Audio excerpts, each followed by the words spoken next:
మంచు ఫ్యామిలీలో మరోసారి వివాదం చోటు చేసుకుంది. దీంతో ఈరోజు పహాడి షరీఫ్ పోలీస్ స్టేషన్లో మరోసారి మనోజ్ ఫిర్యాదు చేయనున్నారు.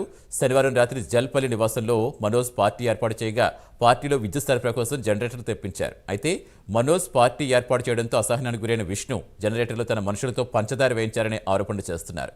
అన్నదమ్ముల మధ్య స్వల్ప వివాదం చోటు చేసుకుంది. ఆధారాలతో సహా పహాడి షరీఫ్ పోలీస్ స్టేషన్లో మనోజ్ మరోసారి ఫిర్యాదు చేయనున్నారు. ఇప్పటికే శాంతి భద్రతలకు విఘాతం కలిగించొద్దంటూ విష్ణు మనోజ్తో సిపి బాండ్ రాయించుకున్న నేపథ్యంలో పోలీసులు ఎలాంటి యాక్షన్ తీసుకుంటారనే దానిపై ఆసక్తి నెలకొంది.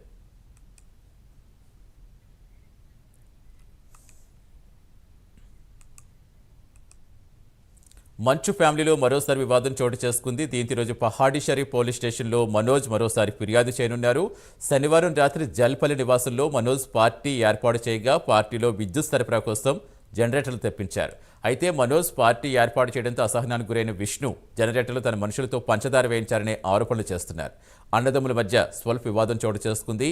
ఆధారాలతో సహా పహాడి షరీఫ్ పోలీస్ స్టేషన్లో మరోసారి ఫిర్యాదు చేయనున్నారు. పూర్తి సమాచారం ఇచ్చేందుకు మా కరెస్పాండెంట్ కుమార్ జనవుతున్నారు. కుమార్, అసలు ఏం జరుగుతోంది మంచు ఫ్యామిలీలో? ఆ ఇష్యూ ఎప్పటికీ చల్లారట్లేదు. అసలు ఏంటి, ఏం జరిగే అవకాశం ఉంది? ఎప్పటికీ ఎండింగ్ వచ్చే అవకాశం ఉంది? ఈరోజు మళ్ళీ పోలీస్ స్టేషన్ మరోసారి ఫిర్యాదు అంటున్నారు. పోలీసులు ఏమైనా యాక్షన్ తీసుకునే అవకాశం ఉంది అనుకోలేక? సతీష్, మొత్తానికి ఏదైతే మంచు ఫ్యామిలీలో మరొకసారి వివాదం చెలరేగిందనే చెప్పచ్చు.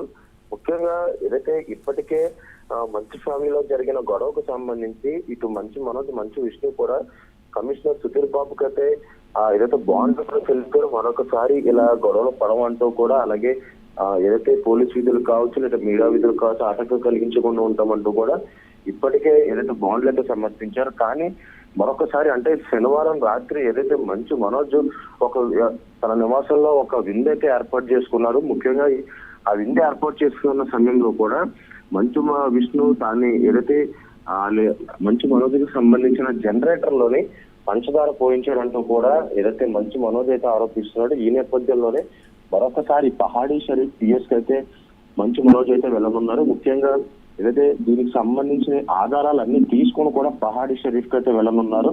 ఇప్పటికే మనోజ్ ఫ్యామిలీలోని ఈ వివాదం తారాస్థాయికి చేరుతున్న సమయంలో కూడా నిన్న ఏదైతే మోహన్ బాబు కూడా ఈ మీడియా ప్రతినిధి దాడిపై జరిగిన ఒక దాడికి సంబంధించి ఏదైతే అప్పటికే మీడియా ప్రతినిధి రంజిత్ కూడా ఏదైతే పరామర్శించారు. కానీ మరొకసారి అంటే శనివారం రాత్రి ఏదైతే మనోజ్ ఇంట్లో జరిగే ఒక పార్టీకి సంబంధించి విష్ణు మొత్తం జనరేటర్ లో పంచదార పోయించడంతో కూడా ఆధారాలు అన్నిటితో కూడా మరికొద్ది సేపట్లో కూడా పహాడి షరీఫ్ పిఎస్కి వెళ్ళి ఏదైతే మనోజ్ అయితే కంప్లైంట్ ఇవ్వనున్నారు. ఒకవేళ మనోజ్ కంప్లైంట్ ఇస్తే ఆధారాలతో సహా కంప్లైంట్ ఇస్తే కనుక విష్ణుపై యాక్షన్ తీసుకునే అవకాశం అవుతుంది. ఎందుకంటే ఇప్పటికే ఏదైతే మంచు ఫ్యామిలీతో జరిగిన గొడవలకు సంబంధించి సుధీర్ బాబు నోటీసులు జారీ చేయడం, అలాగే దానికి సంబంధించిన వివరణ ఇచ్చి ఖచ్చితంగా మరొకసారి ఏదైతే ఇలాంటి వివాదాలు చోటు చేసుకోకుండా ముందస్తు జాగ్రత్త కింద ఉంటామంటూ కూడా అలాగే నోటీసు ఇచ్చిన నేపథ్యంలో ఒకవేళ ఆధారాలతో సహా సమర్పిస్తే ఖచ్చితంగా యాక్షన్ తీసుకునే అవకాశం అయితే ఉంది Satish. Right, thank you Kumar.